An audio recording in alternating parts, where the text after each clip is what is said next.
जगातील सर्वात लांब आणि उंच हा बोगदा आहे। लोक घेत आहेत ऑक्सिजन सिलेंडर आणि ORS।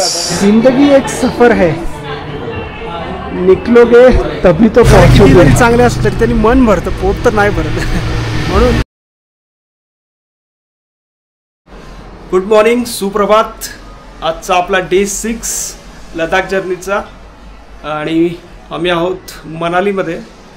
सो ही आहे आमची रूम आणि मनालीचा व्ह्यू दाखवतो खिडकीच्या बाहेरचा। एकदम रिमझिम पाऊस चालू आहे आणि तो समोरचा डोंगर दिसतोय, त्याच्यावरती पूर्ण ढग खाली उतरलेले आहेत। वातावरण खूपच छान आहे, थंड आणि आल्हाददायक ज्याला म्हणतो आपण तसं वातावरण आहे। आणि इकडे खूप सागर संगीताचा नाश्ता आहे, म्हणजे पुरी भाजी आहे, पोहे, सगळ्यात महत्त्वाचं म्हणजे बॉइल्ड एग्स आहेत। प्रोटीन खूप गरजेचं आहे। ब्रेड बटर, जॅम, दूध, एकदम मजबूत नाश्ता करायचा आहे, कारण इथून पुढचा जो जर्नी असणार आहे तिथे खायला मिळेल की नाही याचीच गॅरंटी पाहिजे। काय भाऊ, खायला मिळेल नाही मिळेल पुढे? एवढं चांगलं मिळणं जरा अवघड आहे। ब्रेकफास्ट करून घेऊयात, आरामात का, काय प्रॉब्लेम नाही। सो ब्रेकफास्ट करूयात आणि बघूया आपला काय प्लॅन आहे। आज सकाळी जो डोंगर दाखवला होता आणि सगळीकडे तिकडे ढग होते, तिथे आता बऱ्यापैकी ऊन पडलेलं आहे आणि वरती डोंगरावरती तुम्हाला दिसत असेल जो राईट साईडचा डोंगर आहे त्याच्या टोकाला एकदम ढग जमा झालेले आहेत। सो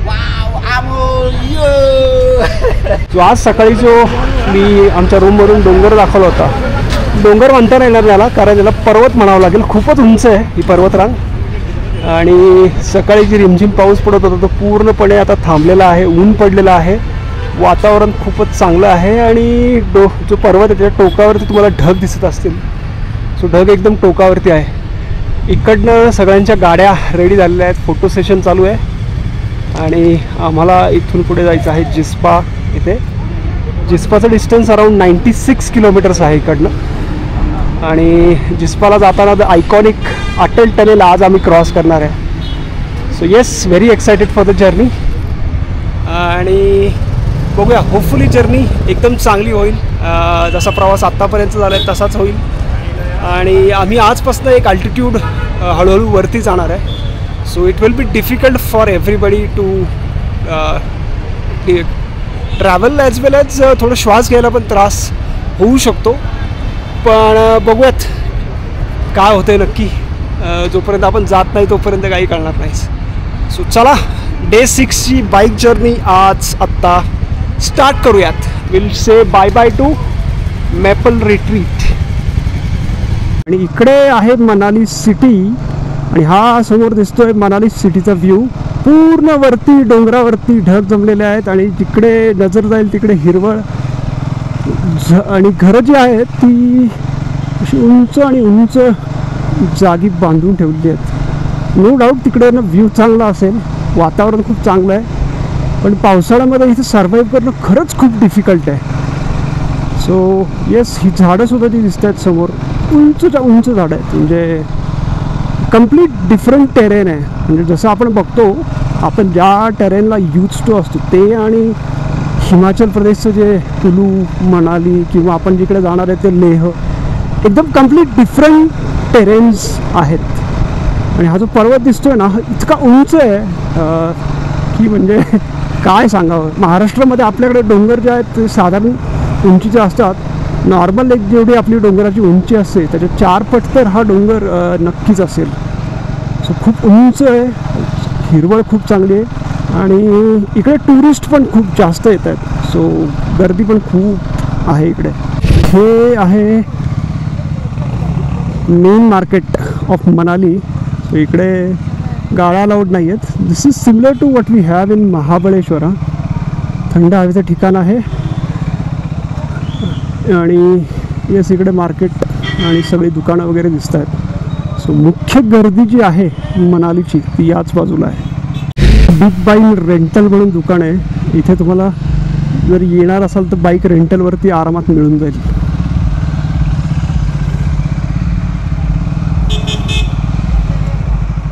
खूप बरीच दुकानं आहेत इथे बाईकसाठी.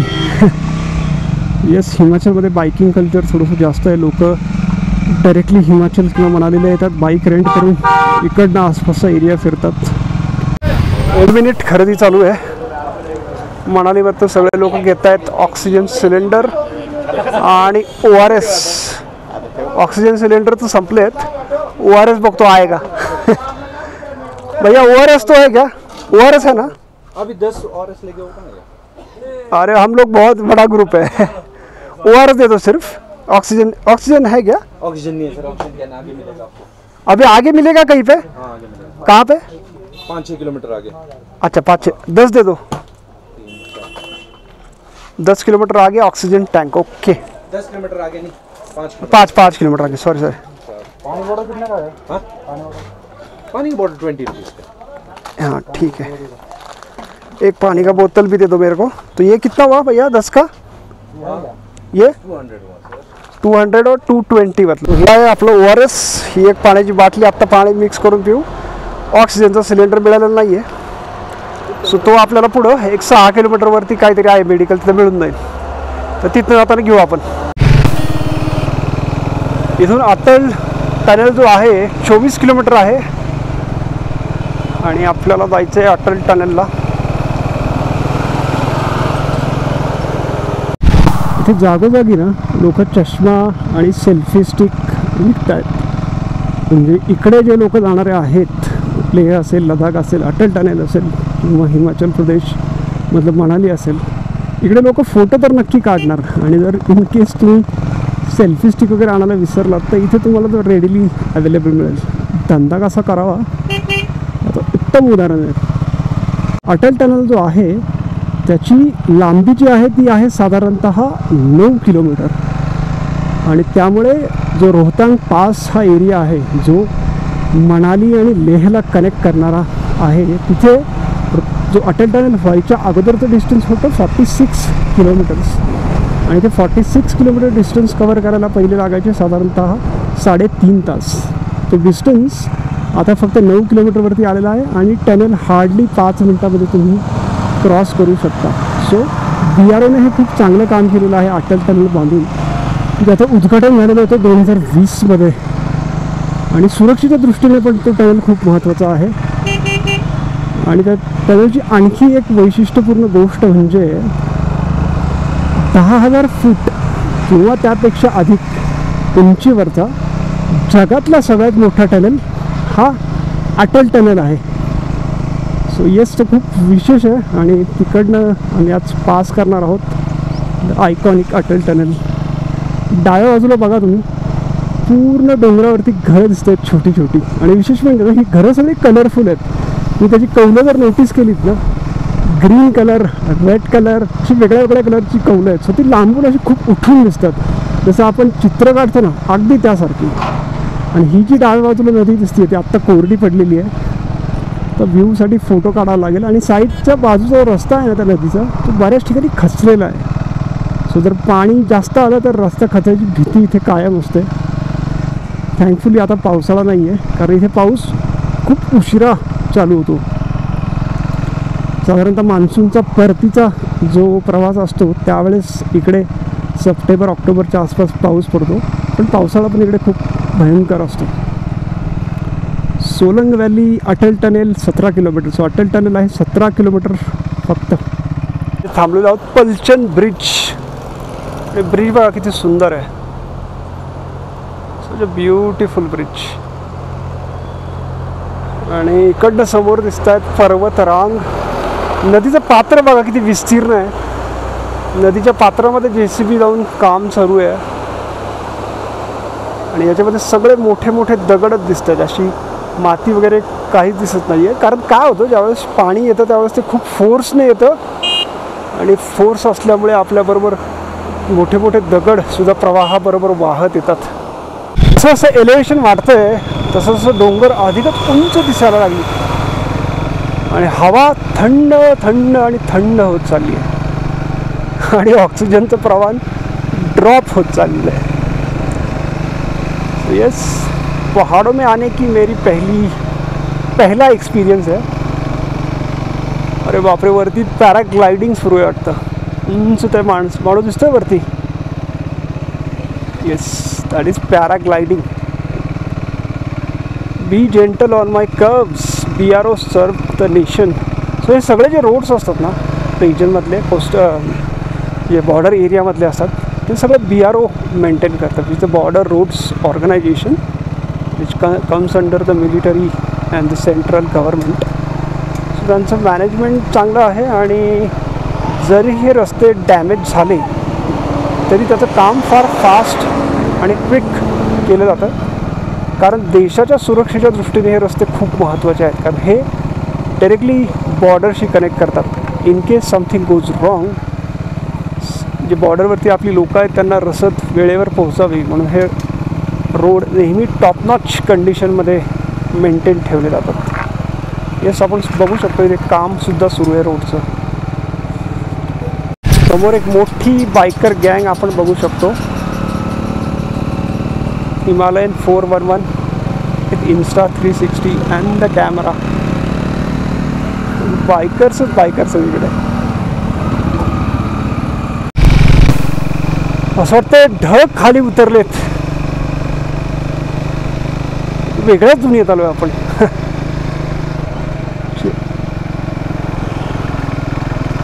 जरा गर्दी लागली आहे आणि एक टुरिस्ट स्पॉट असल्यासारखं इथे. ओ, पॅराग्लायडिंग इज हिअर. इकडनं करतात पॅराग्लायडिंग. ओके, तिथे एक रोपवे सुद्धा आहे जो आपल्याला वरती घेऊन जातो एकदम. In case if you are interested. इथे एक विस्तीर्ण मैदान आहे आणि वरून पॅराग्लायडिंग करत खाली येतात. ओके, आय थिंक महाबळेश्वरला सुद्धा हे अवेलेबल आहे paragliding, if I am not wrong. शेवटी काय आहे, कुठेही जा माणसं सगळीकडे सारखीच असतात. फिरायला गेल्यावरती ॲडव्हेंचर ॲक्टिव्हिटी करायला कुणाला नाही आवडत. पण गाडी चालवून एवढ्या लांबपर्यंत आलो आहे, हे जरा जास्तच मोठे ॲडव्हेंचर झाले माझ्यासाठी. मी सध्या तरी कुठलं आणखी एक्स्ट्रा ॲडव्हेंचर करण्याच्या मूडमध्ये नाही आहे. कालपासून नुसते व्ह्यू आणि व्ह्यूज चालू आहेत. व्ह्यू संपतच नाही आहेत. प्रत्येक टर्नला असं वाटतं अरे हे खूप छान आहे. थोडंसं पुढे गेल्यावरती अरे नाही, this is more beautiful. Very nice, very nice. निसर्ग जो म्हणतात तो हाच आहे का असा प्रश्न पडावा, इतकं सगळं सुंदर आहे.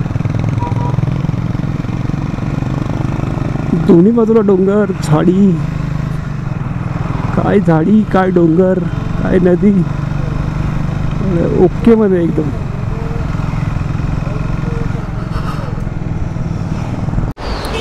ते म्हणतात ना, मेल्याशिवाय स्वर्ग दिसत नाही, अगदी तसंच आहे. खूप लोकांनी मला खूप वेळा सांगितलं की शिमला असेल, कुलू मनाली असेल, नॉर्थ साईड असेल, तुमचं लेह लडाख असेल, हा जो रिजन आहे हा खूप सुंदर आहे, पण इकडे येण्याचा कधी योग आला नाही. आणि फायनली आल्यावरती माझ्या मनामध्ये थोडासा डाऊट होता की मे बी असू शकतं की हे ओव्हर रेटेड असेल, खूप लोक सांगत आहेत. पण जर मला विचाराल तर this is not overrated at all. इतकं सुंदर आहे की बस हे पर्वत बघताना नजर थांबत नाही. जिकडे नजर जाईल तिकडे दूरवर फक्त आणि फक्त पर्वत आहे. इकडचा डोंगर बघा वरचा, ढग सगळे त्याच्यावरती उतरलेले आहेत. आपण फक्त डोंगर बघून खुश होतो, पर्वत बघितल्यावरती तर बस निशब्द होतो माणूस, निशब्द. अटल टनल राहिलेला आहे 2 किलोमीटर फक्त. चलो चलो चलो चलो. जेवढे जास्त उंचीवर येईल तेवढे पर्वत आणखी सुंदर दिसायला लागतात. तो खाली जो रस्ता दिसतोय ना, ती ट्रक चालली आहे, तिकडनं आपण आलो आहे आणि हार्डली 1 किलोमीटरमध्ये आपण एवढं उंच आलेलो आहे. सो आत्ता सध्या डोंगर नाही पर्वत क्रॉस करायचं काम चालू आहे. चलो, अटल टनल आहे, जिथे नाव लिहिलेलं आहे अटल टनेल. आणि आजूबाजूला एवढी भयंकर गर्दी आहे. टनल पार करायच्या ऐवजी लोकांना इथे थांबून फोटो काढायची खूप हौस आहे. अर्धी लोक तर फक्त फोटो काढून इथे क्रॉस जात आहेत, रिटर्न क्रॉसही करत नाही आहेत. क्रेज.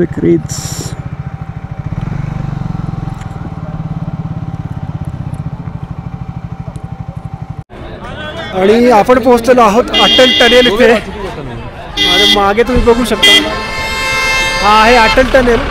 आणि जसं मगाशी मी सांगितलं या अटल टनेलचं वैशिष्ट्य जे आहे हा जो टनेल आहे हा आहे 10,000 फूटमध्ये अटल टनेल रोहतांग आणि हा जगातील सगळ्यात उंच टनेल आहे जो 10,000 फूट आणि त्याच्यापेक्षा जास्त उंचीवरती आहे. आमच्या ग्रुपमधले काही लोक याच्या अगोदर ब्लॉगमध्ये दिसलेले नव्हते. ब्रेकफास्टला आपण ज्यावेळेस थांबलो होतो चंदीगडमध्ये त्यावेळेस काही लोक होते. आमचे सुधीर भाऊ नव्हते याच्यामध्ये. तर सुधीर भाऊ आज आलेले आहेत आणि आम्ही इथे भेटलेलो आहोत अटल टनेल रोहतांग इथे. तर या टनेलचं वैशिष्ट्य असं आहे हा जगातील सगळ्यात जास्त उंचीवरती असलेला टनेल आहे. याची लांबी आहे 9 किलोमीटर आणि येस आम्ही इथे आलेलो आहे 10,000 फूटवरती. जगातील सर्वात लांब आणि उंच हा बोगदा आहे. खरं तर ऐकलं होतं असं की श्वास घ्यायला त्रास होतो पण इथं आल्यावर जाणवलं खरं तर घसा कोरडा पडलाय. पण ठीक आहे खूप आनंद पण झालेला आहे मित्रांसोबत आहे.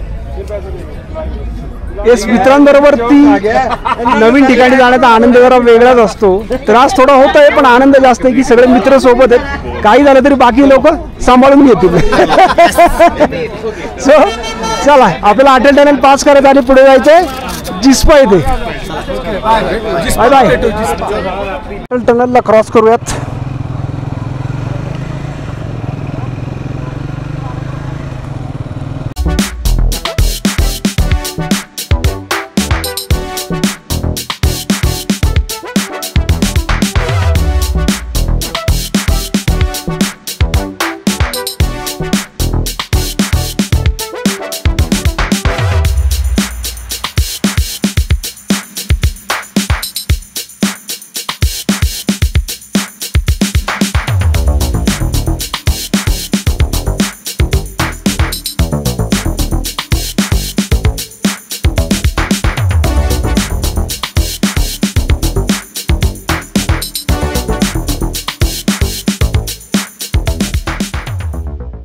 नॉर्थ पोर्टल इकडे कोणालाही थांबून देत नाही आहेत.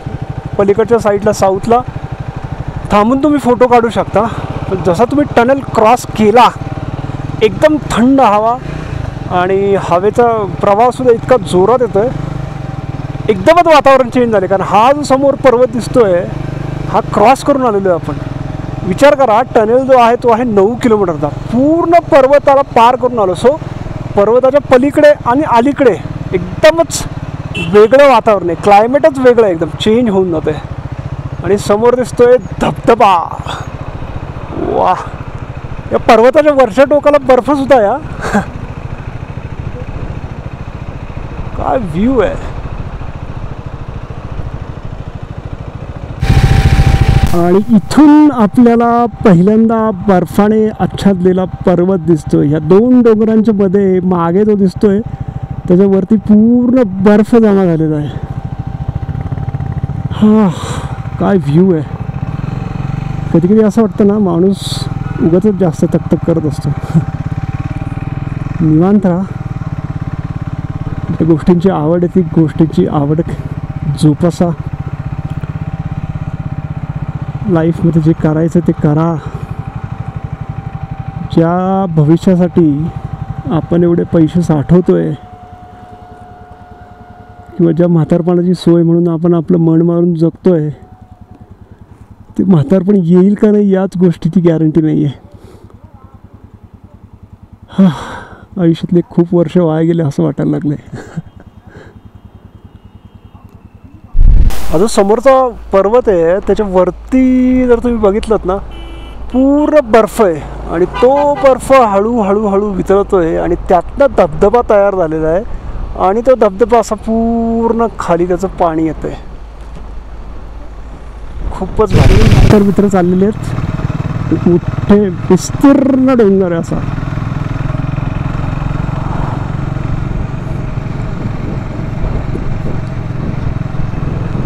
वाह भाई वाह. वरती डोंगराच्या टोकावरती पाऊस पडतोय असं वाटतंय.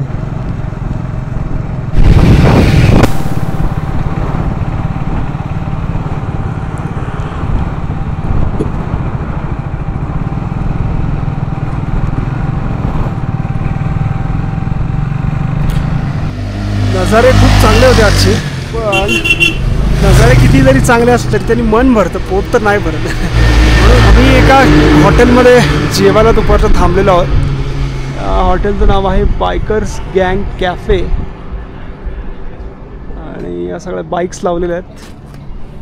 सो आम्ही आता जेवण करणार आहे आणि जेवल्यानंतर मग पुढचा प्रवास सुरू होईल. डिस्टन्स काही फार नाही राहिलेला, हार्डली 40 किलोमीटर्स आहे. अराउंड 40 मिनिट्सच दाखवत आहे. सो आणि हां, इथे एक नेक्स्ट IOCL इंडियन ऑइलचा पेट्रोल पंप आहे. सो हा आय थिंक शेवटचा पेट्रोल पंप आहे. त्यानंतर पुढे 350 किलोमीटरपर्यंत कुठलाच पेट्रोल पंप नाही आहे अशी माहिती मिळाली आहे. सो आम्ही आमच्या बाईकमध्ये पेट्रोल फुल करणार आहे. 2 टँक आम्ही कॅरी केलेले आहेत, म्हणजे जेरी कॅन ज्याला म्हणतात ते 5-5 लिटरचे. त्यामध्ये आम्ही पेट्रोल भरून घेणार आहे, जेणेकरून पुढे मध्ये जाऊन कुठेही पेट्रोलची कमतरता भासायला नको. शो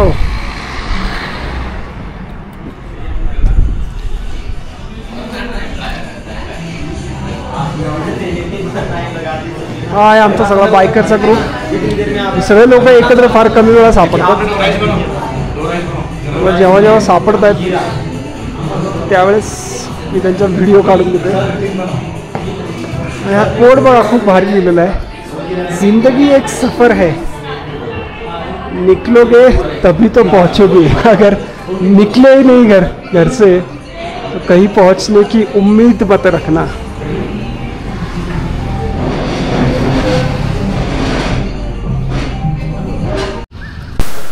तर आत्ता आपण आहोत जिस्पाच्या रोडवरती आणि हा पेट्रोल पंप जो आहे तो लास्ट पेट्रोल पंप आहे on the way to Jispa. So आत्ता मी पेट्रोल फुल केलेलं आहे गाडीचं. अराउंड 190 रुपीजचं पेट्रोल बसलेलं आहे. आम्ही ज्यावेळेस निघालो मनालीवरून तेव्हा इथं टँक फुल केला होता. तर हे नक्की लक्षात ठेवा, इंडियन ऑइलचा पेट्रोल पंप आहे. लोकेशन मी शेअर करेल. साधारणतः जिस्पाच्या अलीकडे 20 किलोमीटरवरती हा पेट्रोल पंप आहे. सो इथे 2 गोष्टी न चुकता करायच्या. एक तर पहिली गोष्ट, तुमच्या गाडीमध्ये पेट्रोल असो नसो जेवढंही असेल टँक फुल करून टाकायचा. आणि दुसरी गोष्ट, इथून पुढे तुम्हाला जेरी कॅन कॅरी करावे लागतील. सो प्लास्टिकची कॅन घेऊन या तुमच्या बाईकच्या ॲव्हरेजनुसार आणि त्याच्यामध्ये भरून घ्या. बघा आता इथे पेट्रोलची बॉटल तो मुलगा भरून घेतो आहे आणि आम्हीसुद्धा 2 5-5 लिटरची जेरी कॅन कॅरी केलेले आहेत. तर पंपाचं लोकेशन मी आत्ताच विचारलेलं आहे. हा पंप आहे केलाँग येथे, Indian oil petrol pump Keylong. या पेट्रोल पंपाला मिस करू नका.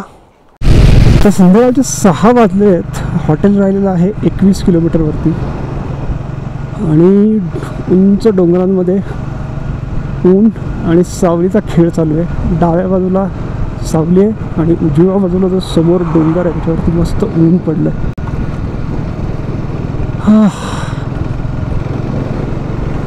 व्ह्यू मात्र व्ह्यूच आहे.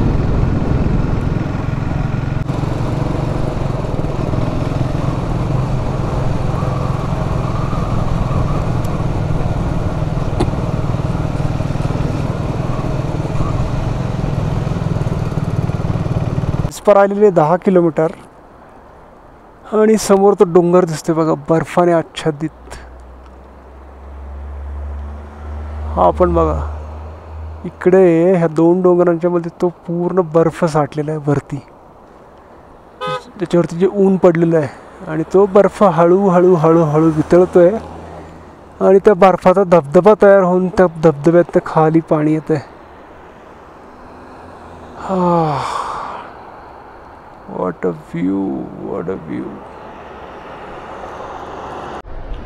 तर मजल दरमजल करत आम्ही पोचलो आहोत आमच्या मुक्कामाच्या ठिकाणी, जो आहे कॅम्प हिमालयन स्पिरिट जिस्पा. तर आजची रात्र आपल्याला तंबूत काढायची आहे.